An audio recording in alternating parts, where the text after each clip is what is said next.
Eu estive estudando um pouco, orando um pouco a respeito do que eu iria falar com vocês hoje, e com a graça de Deus pretendemos falar sobre os aspectos pessoais daquela doutrina que ensinamos domingo retrasado.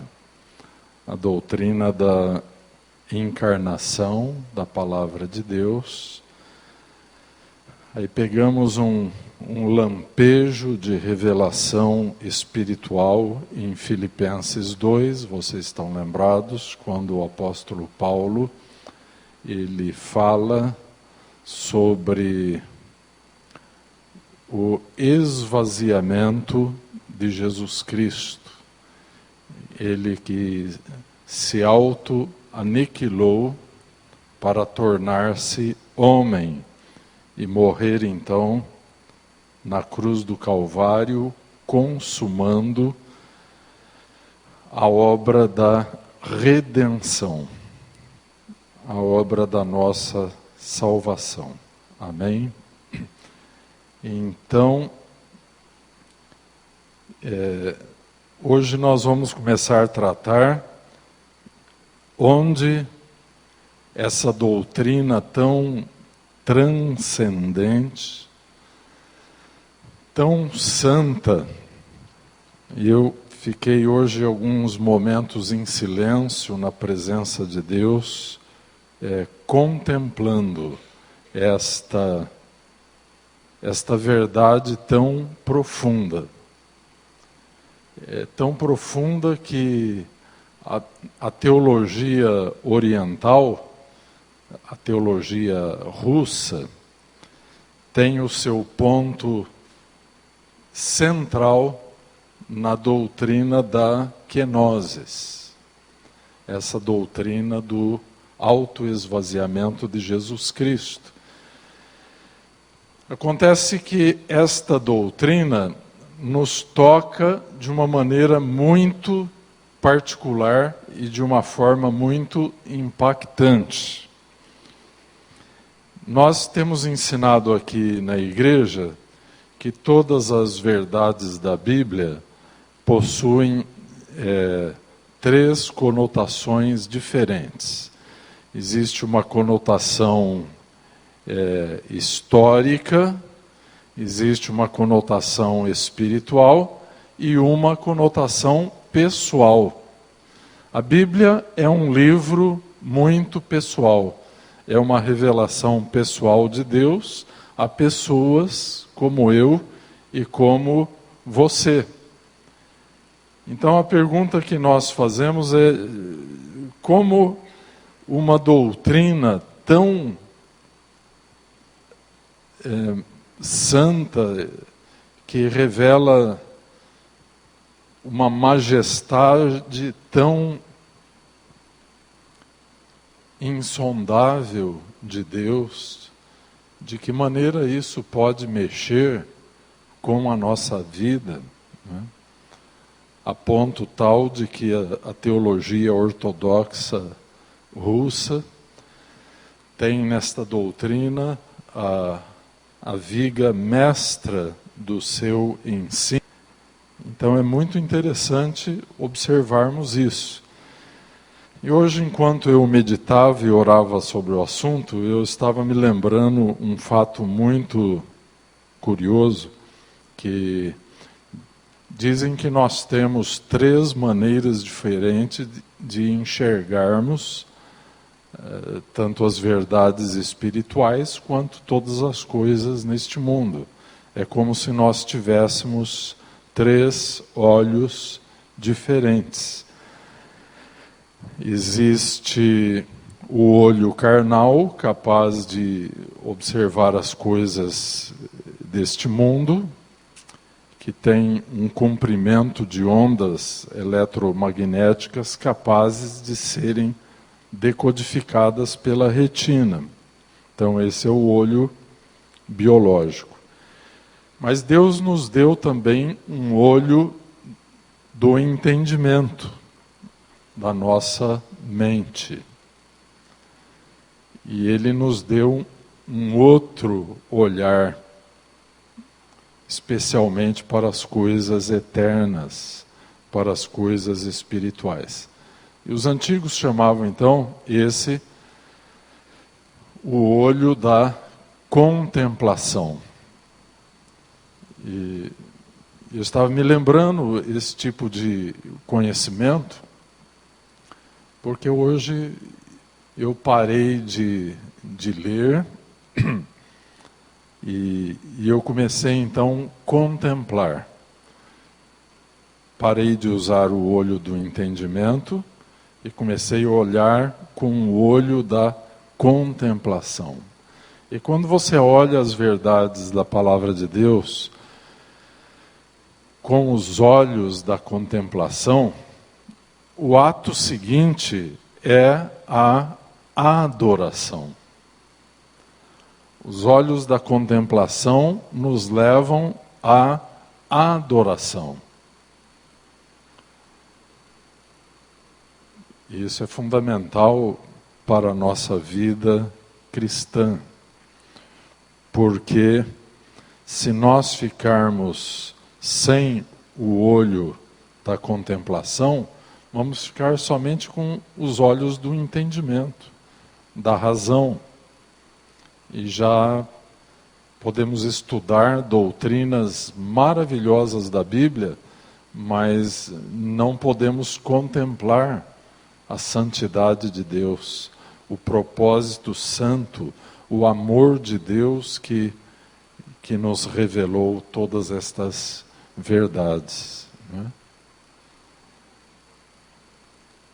Então, a minha oração por vocês que vieram aqui nessa quinta-feira, que é um culto de estudo bíblico, eu creio que vieram porque amam a Jesus e porque querem mais da palavra de Deus. Então nós precisamos olhar com os olhos da contemplação. Precisamos recuperar este valor infinitamente importante na nossa vida cristã. E estou gastando um pouquinho de tempo com isso porque isso tem implicações sociológicas. Tem esses pesquisadores que estudam a sociologia da religião, e eles explicam o seguinte, que o campo espiritual onde as igrejas atuam, ele pode ser usando o linguajar técnico desses sociólogos da religião, eles se referem ao campo espiritual desencantado e o campo espiritual encantado. Qual a diferença entre as duas coisas? O campo desencantado olha para as verdades da Bíblia, se importa com elas, mas olha somente com os olhos do entendimento. E no campo espiritual encantado, olha-se com os olhos da contemplação. Por isso que se diz que é um campo espiritual encantado. Qual a dificuldade que nós podemos encontrar aqui? O movimento da reforma protestante, se você for estudar a história do renascentismo, você vai ver que o protestantismo, historicamente, ele vem como uma consequência do renascentismo. E daí vem então todo aquele movimento cultural, mas também um movimento religioso, atingiu a igreja muito fortemente na Europa. Na Itália, principalmente, o movimento renascentista, ele criou a identidade da igreja, não é?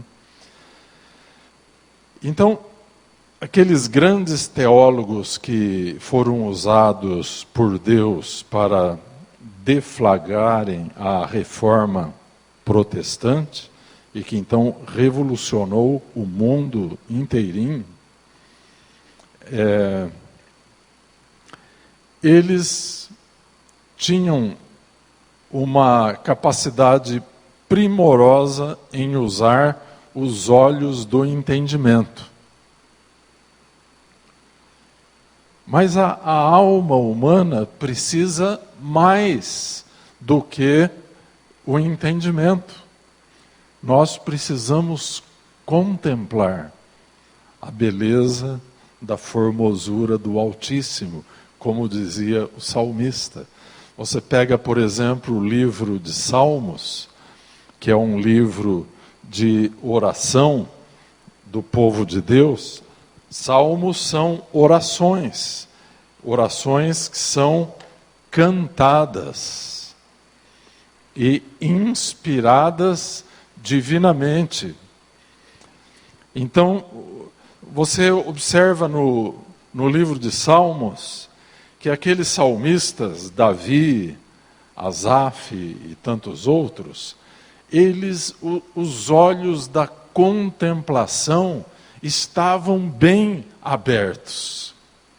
E eles contemplaram a beleza do Senhor. A santidade de Deus.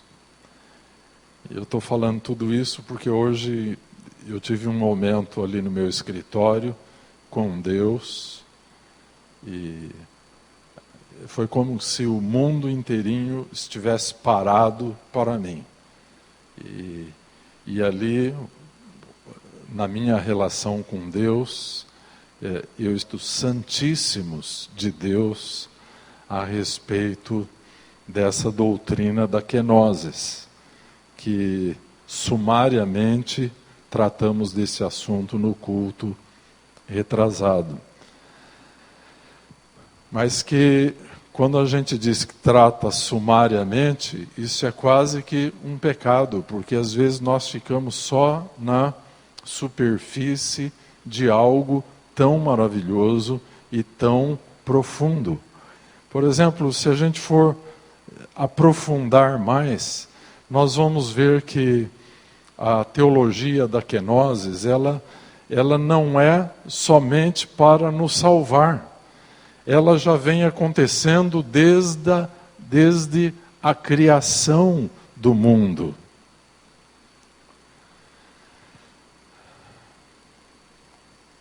Porque é a doutrina do alto sacrifício de Deus. E este alto sacrifício de Deus, porque exige que Deus diminua para poder criar e depois para poder salvar.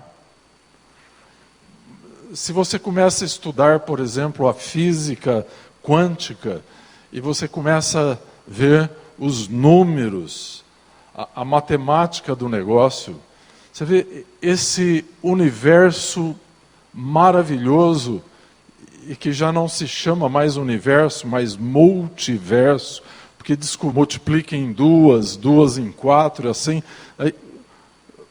Hoje, com estas sondas que percorrem o espaço, estão descobrindo que o universo também se multiplica, se expande, e que a quantidade de matéria que não pode ser vista é infinitamente maior do que aquela que pode ser vista. E ainda assim, aquilo que pode ser visto, que é infinitamente menor, vocês imaginarem a quantidade de galáxia, de sols e de estrelas que existem. E se você comparasse todos esses astros com grãos de areia, todas as praias do mundo ainda não seriam suficientes para representarem grão a grandeza. E isso é apenas uma amostra infinitamente pequena daquilo que Deus é daquilo que Deus pode. Então, quando Deus cria, é como se Ele se autodiminuísse no ato da criação, e isso é um ato de amor. Quando Deus criou o homem à sua imagem e semelhança, foi um ato de amor. Mas estudando a teologia da kenosis, nós descobrimos que a verdadeira imagem e semelhança de Deus não estava no homem Adão. Porque nós lemos a Bíblia e nós ficamos assim secretamente perguntando a Deus: Senhor, onde estava a tua imagem e a tua semelhança? Adão não foi fiel. É certo que Eva foi enganada por Satanás, mas Adão não, Adão pecou conscientemente. E nós ficamos perguntando: Deus, onde estava a tua imagem naquele homem? E posteriormente, irmãos, Caim, filho de Adão. E Caim comete o primeiro homicídio.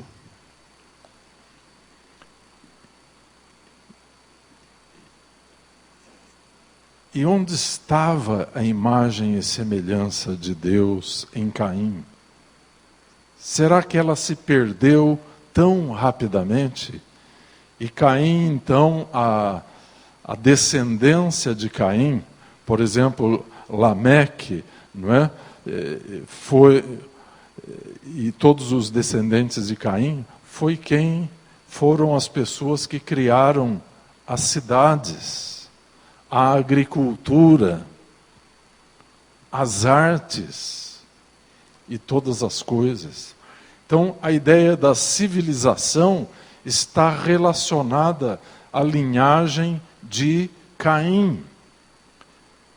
E nós vemos, estudando a história das civilizações, nós ficamos observando a enorme perda da semelhança divina. Mas, quando Deus recriou o homem, Ele nos forneceu a sua verdadeira imagem e a sua semelhança na pessoa de Jesus Cristo de Nazaré. Por isso que Jesus é chamado o segundo Adão, porque foi um novo ato criativo de Deus. Nós fomos recriados em Cristo Jesus. Por isso que Paulo diz que nós somos uma nova criação, nós somos uma nova criatura. Amém? Então, aquela doutrina da kenosis, nós temos que pegá-la diferente de como eu preguei no domingo retrasado. Nós teríamos que puxá-la lá da criação, da primeira criação, até chegar à segunda criação em Cristo Jesus. Porque agora sim, Deus está nos criando em sua imagem e semelhança. Amém? Restaurando através de Jesus Cristo, através da obra do Espírito Santo em nós. Amém? Então, essa doutrina da kenosis, ela é muito profundamente estudada na igreja oriental. Na igreja ocidental, tanto o catolicismo quanto o protestantismo, nós abordamos o ensino da kenosis muito mais na área soteriológica, na área da teologia da salvação. Então, é uma doutrina da kenosis vicária, quer dizer, que tem a ideia do Cordeiro que padeceu para nos redimir. Agora, Os teólogos orientais, eles têm uma perspectiva mais profunda a respeito da kenosis. Porque Deus, então, se faz homem. Deus não vem ao encontro do homem perdido através de sua divindade. Ele vem através de sua humanidade. Mas o propósito central de Deus ao tornar-se homem, isso olhando agora com os olhos da teologia oriental, é para que o homem seja elevado na imagem divina. E aí usa-se uma palavra que é usada no Ocidente, mas que tem uma perspectiva diferente no Oriente, que é a palavra apoteose. Quantos já viram o uso desta palavra na nossa cultura? O que é apoteose na nossa cultura ocidental? Por exemplo, o ato final de uma peça teatral importante, a homenagem mais importante a uma personalidade importante. Isso costuma se chamar de apoteose. Mas o significado, deixando de lado o significado cultural e social da palavra apoteose, o significado teológico de apoteose é a deificação do homem. Seria a divinização do homem. Quando começamos a falar assim, aqui no Ocidente, nós ficamos com um certo temor de estar pronunciando uma heresia. Nós pensamos assim, eu estou chegando próximo a uma heresia. Porque nós estamos tão acostumados com a miséria crescente do pecado. Como dizia Agostinho de Hipona, a vida humana, enquanto se prolonga e parece prolongar-se, é antes um decrescimento do que um crescimento. Então nós estamos acostumados a esta situação. E de repente vem um lampejo assim desta teologia da kenosis, e ela mostra então que o propósito de Deus se revelar como homem e tornar-se homem, e que na outra ponta deste processo está o homem que tem que se elevar à condição divina. Agora, mediante a ação do Espírito Santo de Deus. Então, essa palavra apoteoses, em grego, ela significa exatamente isso. Nós aqui no Ocidente temos até medo de falar sobre o significado desta palavra. Nós não temos dificuldades em dizer, na nossa teologia, que a nossa salvação implica também na nossa glorificação. Mas o que é a glorificação? Senão esta apoteoses. Porque nós sabemos que um dia seremos glorificados. E assim como pelo novo nascimento, pela regeneração, fomos livres da penalidade do pecado.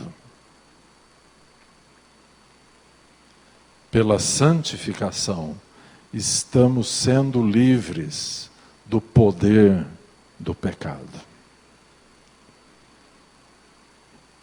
Mas pela glorificação, é isso que o teólogo oriental ele refere-se a apoteoses. Pela glorificação, nós seremos livres da presença do pecado. Amém? Glória a Deus. Então, eu falei aqui, não consegui sair do preâmbulo ainda, porque essa é uma doutrina muito preciosa. Ela é algo muito santo. Mas vocês me perdoem se eu não conseguir falar o que preciso hoje, depois na próxima quinta-feira a gente continua falando. Porque isso tem tudo a ver com o Natal. Agora, em lugar nenhum se ensina isso. Porque Satanás é o inimigo número 1 da verdade que essa doutrina inspira. Então, ele deseja fechar completamente os olhos da contemplação, inclusive da igreja. Satanás quer os crentes comendo, bebendo, fazendo festa, gastando presentes. E essa história toda essa mitologia toda de Papai Noel e tantas coisas que vieram do paganismo para dentro da igreja, inclusive até a data do Natal era a data idólatra mais importante do paganismo em toda a Europa. Era o 25 de dezembro. Então a igreja absorveu toda esta carga de paganismo e a igreja foi então perdendo completamente os olhos da contemplação, já não podiam mais ver a verdade por trás das Escrituras. Mas, meus irmãos, domingo retrasado, eu abri um pouquinho só assim a janela da iluminação, quando pregamos sobre Filipenses capítulo 2, o auto-esvaziamento divino, a autoaniquilação de Jesus Cristo, tornando-se homem.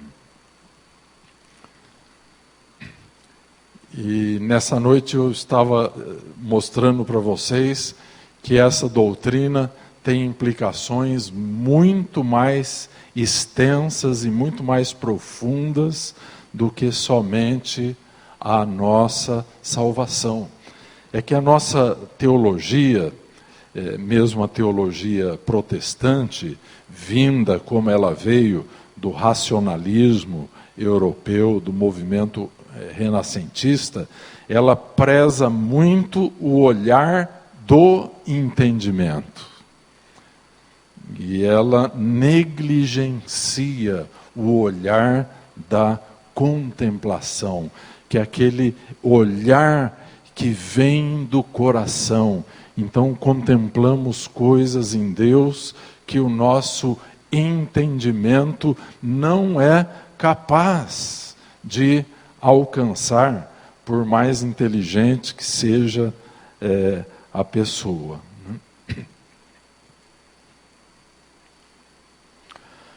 Muito bem, irmãos. Por que a gente fica perguntando, Deus sendo um ser tão perfeito, e sendo um ser tão perfeito, tão santo, Deus é um ser plenamente feliz, não é? E aí nós olhamos para uma doutrina como essa, da criação, e a doutrina da salvação. E nós vamos entender que para Deus, criar.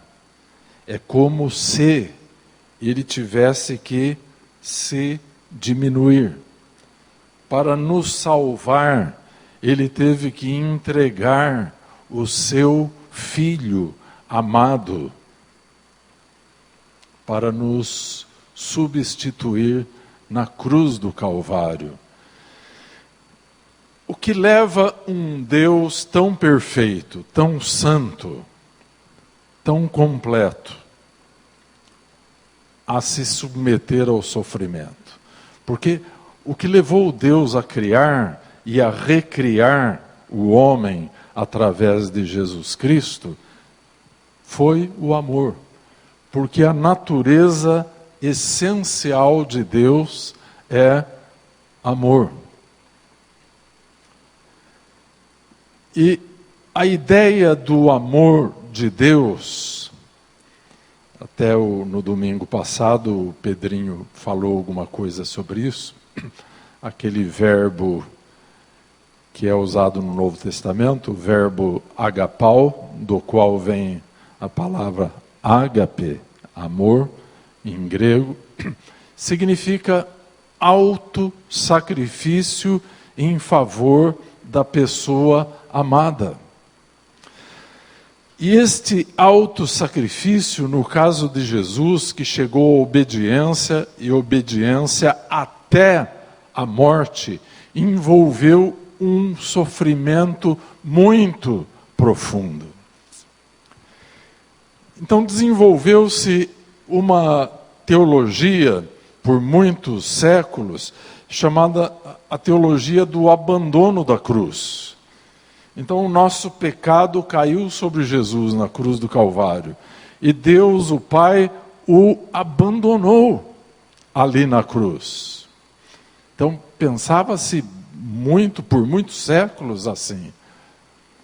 Porque Jesus, então, ele falou muitas coisas quando estava na cruz, quando estava morrendo, e você não imagina o esforço que ele precisou fazer para falar estas 7 coisas, essas 7 frases que ele falou na cruz.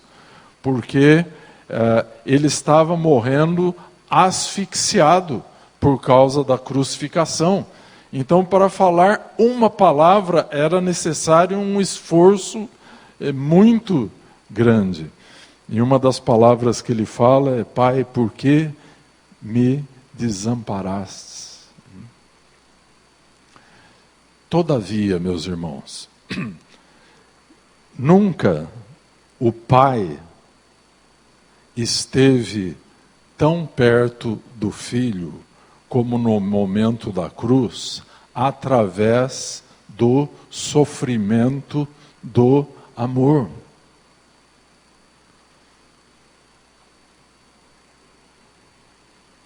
Então nós precisamos olhar estes aspectos da obra divina, a maneira como Deus veio ao encontro do homem na pessoa de seu Filho, Jesus Cristo.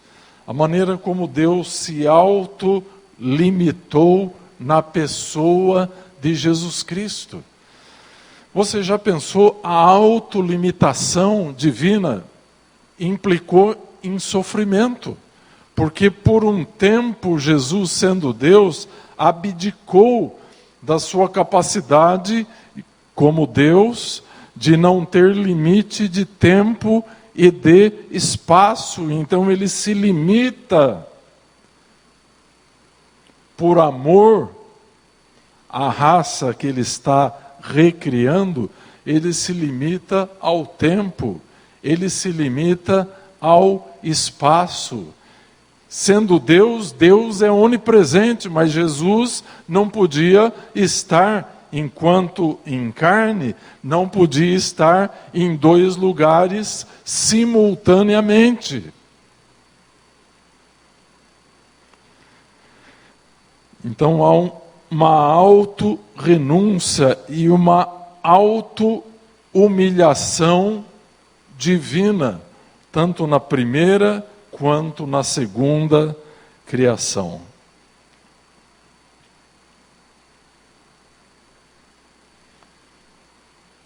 Mas Deus continua sendo Deus quando Ele se auto-limita, quando Ele se auto-humilha, como foi o que Jesus fez. O apóstolo Paulo teve uma experiência pessoal desse tipo de ensinamento espiritual. Ele tinha um espinho na carne, que os teólogos estão discutindo há séculos e séculos para saber o que era esse espinho. Acho que só vamos saber o dia que estivermos com Paulo na Nova Jerusalém Celestial. Eu tenho uma tese sobre isso, que o problema dele teria sido os olhos, não é? Existem várias evidências de que aquela aparição de Jesus perto da entrada de Damasco tenha deixado uma marca nos olhos de Paulo, né? Ele dizia que carregava as marcas de Cristo em seu corpo, né? Então existem vários textos que evidenciam isso. E Paulo, então, orou várias vezes a Deus para que lhe tirasse o espinho da carne. E Deus falou para ele, a minha graça te basta, porque o meu poder se aperfeiçoa na fraqueza. Muito bem, por que eu estou citando isso? Porque exatamente esse princípio divino de que o seu poder se aperfeiçoa na fraqueza, Jesus Cristo viveu isso ao se esvaziar, ao se derramar como homem na cruz do Calvário, em favor de nós, pecadores, que éramos sem salvação, sem Deus e sem esperança neste mundo. Então, meus irmãos, até a fraqueza de Deus é poderosa. Foi isso que Deus ensinou para o apóstolo Paulo. Então, o apóstolo Paulo, ele teve que vivenciar em sua vida como cristão os aspectos pessoais da doutrina da kenosis. Ele viveu isso. E nós precisamos viver também em nossa vida, não é? O significado prático, pessoal da kenosis. E não vai dar para falar tudo hoje, eu vou ter que, na próxima quinta-feira, falar um pouco mais sobre isso, tá?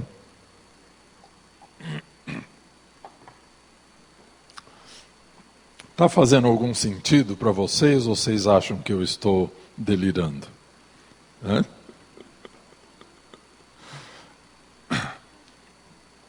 É que a palavra de Deus, ela tem certas revelações que, se nós não olharmos com aquele olho da contemplação que o Espírito Santo nos dá, não faz muito sentido, né? Muitas vezes, os anjos de Deus estão muito mais interessados do que os crentes. Vocês sabiam disso? Aqui, por exemplo, hoje, tem muito mais anjo aqui do que gente. Vocês sabiam? É que nós não enxergamos, né? Mas eles estão. Por que os anjos têm tanto interesse no que acontece conosco? Pode falar.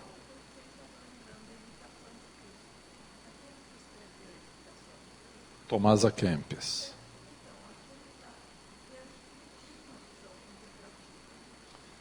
Claro que sim.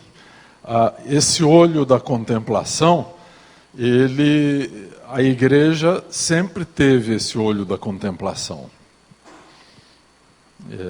Nos dias de hoje, isso é mais raro, né?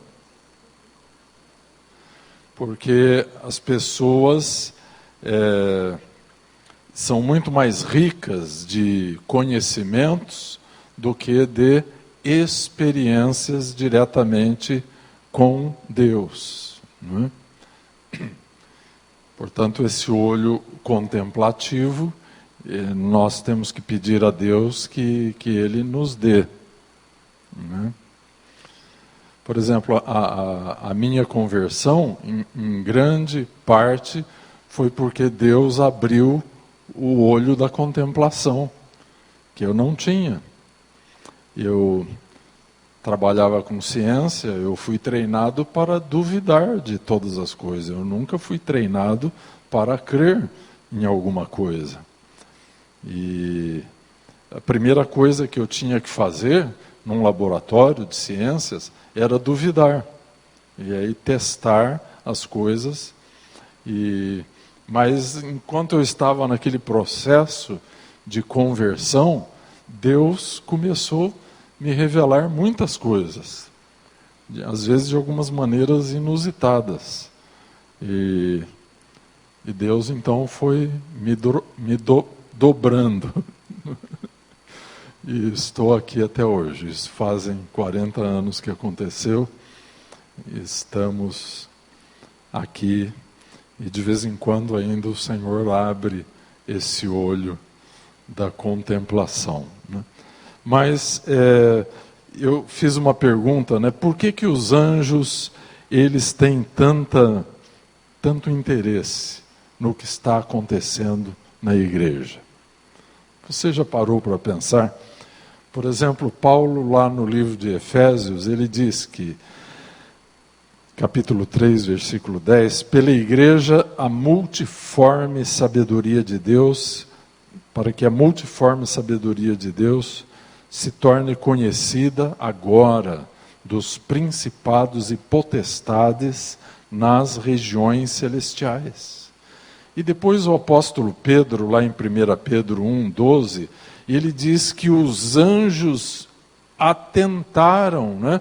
Quer dizer, com grande interesse para o que Deus estava fazendo no meio dos crentes. É por isso que se diz que a universidade de Deus para os anjos é a igreja. Você já pensou nisso? Deus faz algumas coisas assim muito caprichosas. Porque os anjos, eles foram criados antes das galáxias, dos planetas, das estrelas. Eles são anteriores a todas as coisas. E enquanto Deus criava, a Bíblia diz que eles cantavam, eles louvavam a Deus enquanto Deus criava todas as coisas. Então eles já são anteriores à criação. Mas de repente Deus cria o homem e Deus começa a trabalhar esse processo que os teólogos ortodoxos chamam de teodiceia, não é? Esse processo do homem ser divinizado, essa apoteoses, que é a palavra grega para isso. Então, os anjos, eles aprendem muitas coisas com a igreja. Por exemplo, a encarnação do Filho de Deus. Você olha o relato bíblico da encarnação, tem várias atuações de anjos no processo. Eles não somente estão participando como espíritos ministradores da parte de Deus, como eles estão também aprendendo, eles estão também surpresos. Por exemplo, a encarnação, o Criador, eles viram, Eles viram Cristo criando todas as coisas. João capítulo 1, versículo 1, 2, 3. Eles viram, e agora eles estão vendo aquele que criou a eles mesmos e todas as coisas, se revestindo da forma e da natureza de um homem.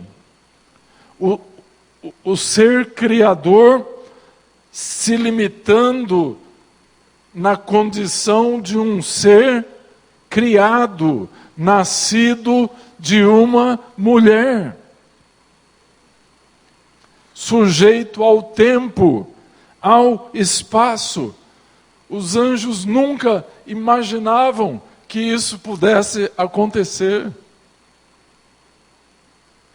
E depois o processo de Deus da salvação. Irmãos, o que aconteceu na cruz do Monte Calvário. E depois a história subsequente da igreja. Por exemplo, esse milagre tão grande como criar uma constelação de estrelas, que é Deus pegar um pecador como eu, como você, e transformar em um filho do Deus Altíssimo. Porque através da encarnação, o Filho unigênito de Deus se transforma agora em o Filho primogênito de Deus. Amém? E nós então somos os irmãos de Jesus. Meus irmãos, vocês não perceberam ainda que nós temos um irmão mais velho, que é Deus, que criou os céus e a terra. E diz o autor de Hebreus, ele não se envergonha de dizer que é nosso irmão. Meu Deus, os anjos estão vendo isso, eles estão maravilhados. Então é por isso que se diz que a igreja é a universidade de Deus para os anjos. Vocês já imaginaram, meus irmãos, que Deus, a Bíblia diz que através de sua palavra, Ele criou todas as coisas. E as coisas vieram a existir pelo poder da palavra de Deus. Mas agora, os anjos estão vendo o que foi necessário Deus passar ali no Monte Calvário para nos redimir. E depois os anjos, eles testemunham a vinda do Espírito Santo, o Espírito Santo caindo sobre os 120 discípulos como línguas de fogo ali naquele cenáculo em Jerusalém. E a maneira como eles foram cheios da presença de Deus. Queridos irmãos, o Espírito Santo é Deus. E é Deus que veio habitar, Ele veio morar em nós. Então começamos a entender por que os teólogos lá da Rússia levam tão a sério a doutrina da kenosis. Agora, meus irmãos, eu preciso fazer uma breve reflexão com vocês. Diante de realidades tão portentosas do plano e do propósito de Deus, por que fala-se tanto de Deus e vive-se tão pouco de Deus nos meios religiosos? Por quê? Tanta falta de comunhão com Deus, tanta falta de amor cristão, essas coisas que nós observamos na igreja. Então, irmãos, eu temo muito que o Espírito Santo de Deus está sendo entristecido no meio das igrejas. Muito entristecido. Esses dias, eu passei o dia inteirinho orando e pensando numa determinada situação de uma igreja que está sofrendo um processo de divisão. E parece que isso virou moda agora em Presidente Prudente, né? E como sempre acontece nesses casos, esses pastores me procuram para se aconselhar. E eu nunca aconselhei uma divisão de igreja nessa cidade. Nunca. Porque muitos anos atrás, quando nós passamos por uma possibilidade de divisão na igreja, eu entrei na igreja de manhã e disse para Jesus: Senhor, só saio daqui com uma resposta tua. Eu não podia ouvir os homens, eu tinha que ouvir a Deus. E eu passei o dia inteirinho orando e jejuando dentro daquela igreja. Era verão, estava um calor terrível, eu transpirava, mas não saí de lá enquanto Deus não falou comigo. E quando o Senhor falou comigo, Ele me falou claramente: a igreja não se dividiria. Então eu aprendi isso em seminário nenhum, eu aprendi isso diretamente com Deus. E aí nós ficamos vendo esses movimentos de divisão, meus irmãos. E exatamente como as outras organizações humanas, as igrejas se dividem pelas mesmas razões. Disputa de poder, falta de amor, falta de quebrantamento, falta de humildade. Então entristece o Espírito Santo. Agora, quando nós olhamos isso, meus irmãos, isso produz no nosso coração uma tristeza e um peso muito grande, que nem eu senti esses dias. Eu havia sabido que eles haviam consumado uma divisão. Então eu estava pesaroso, passei o dia todo orando, e aí a hora que pude, eu peguei o meu celular e mandei uma mensagem para o pastor. E foi uma mensagem direta e dura sobre a prestação de contas que ele prestaria a Deus.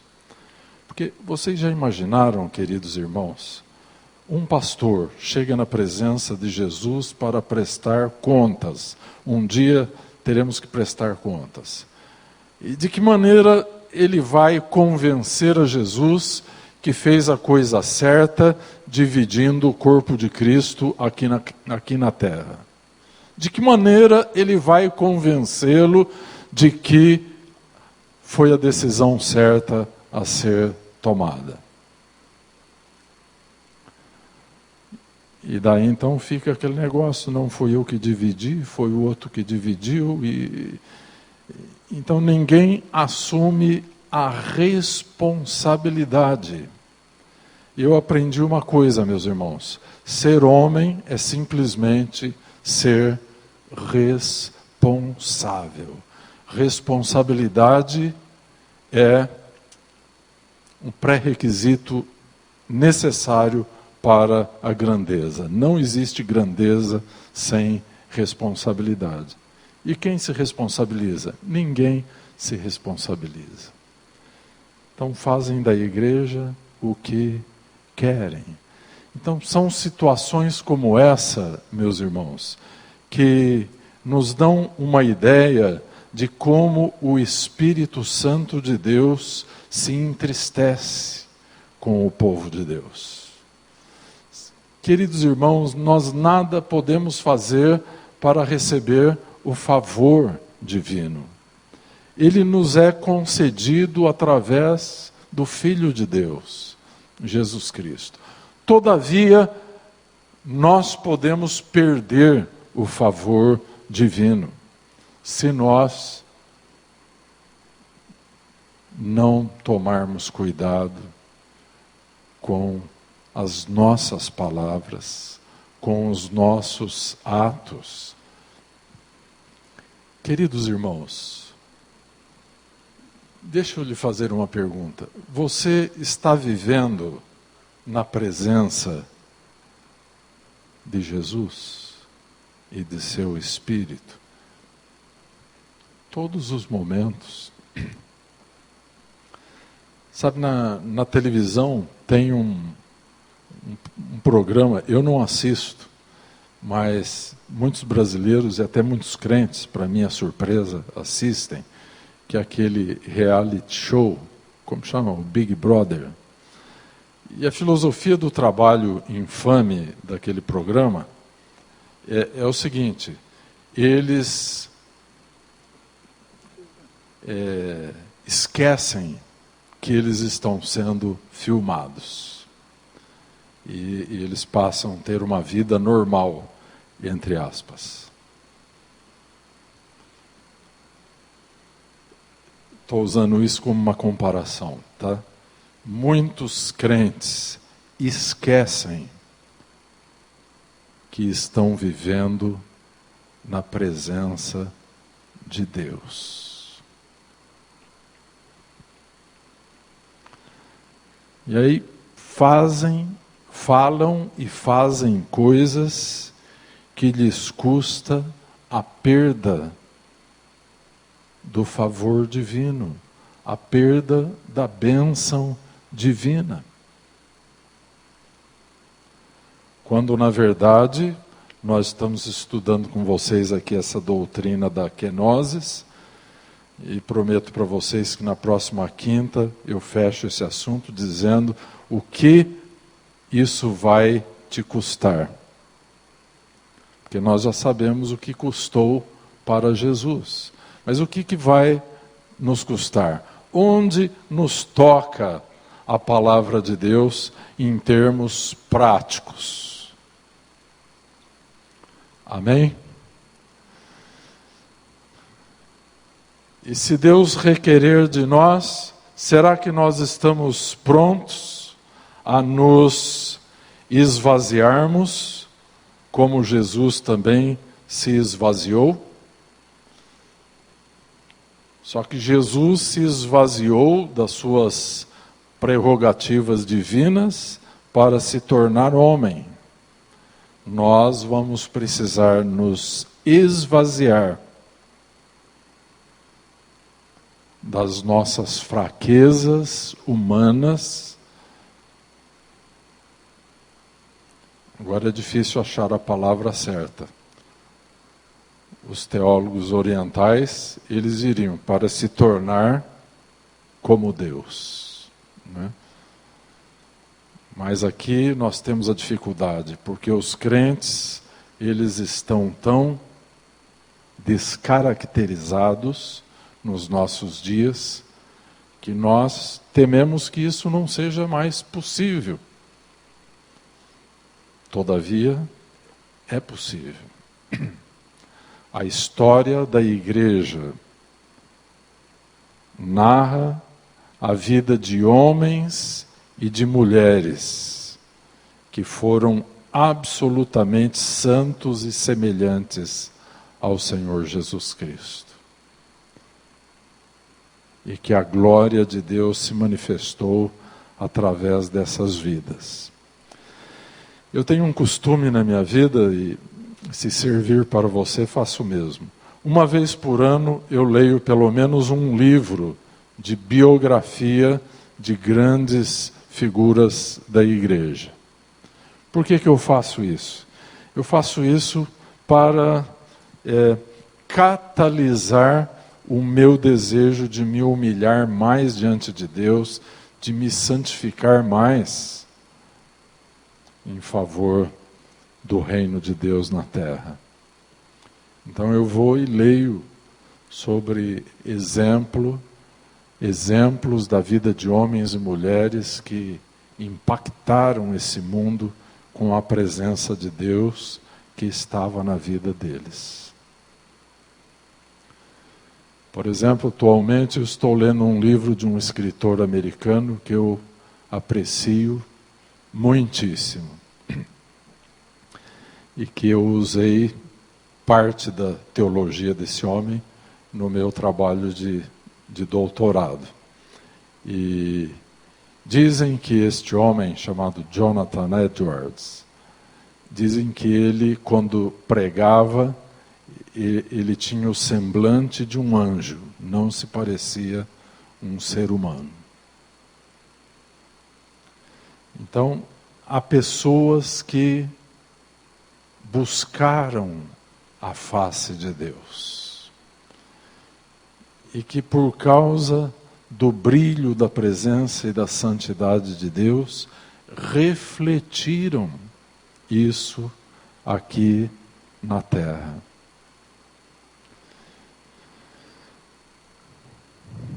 Se Deus pedir isso de você, você está pronto? Sim ou não? Agora tem uma boa notícia, Ele já pediu. Amém? Nunca se justifique por causa da situação dos crentes e das igrejas dos dias de hoje. Deus não rebaixou as suas exigências por causa da pecaminosidade dos crentes. Deus continua exigindo o mesmo de nós. Amém? Glória a Deus. Então vamos ficar de pé, vamos orar. E prometo a vocês, promessa de pastor, que na próxima quinta a gente encerra, tá? E aí vamos estar na semana do Natal. E eu estou ensinando sobre isso, porque tem uma relação direta com o Natal, tá? Mas só que se você contar para as pessoas, ninguém vai acreditar em nada disso. As pessoas estão tão preocupadas em comer, beber, em tirar as folgas de final de ano, em jogar o tempo fora, que elas não vão parar para pensar nisso.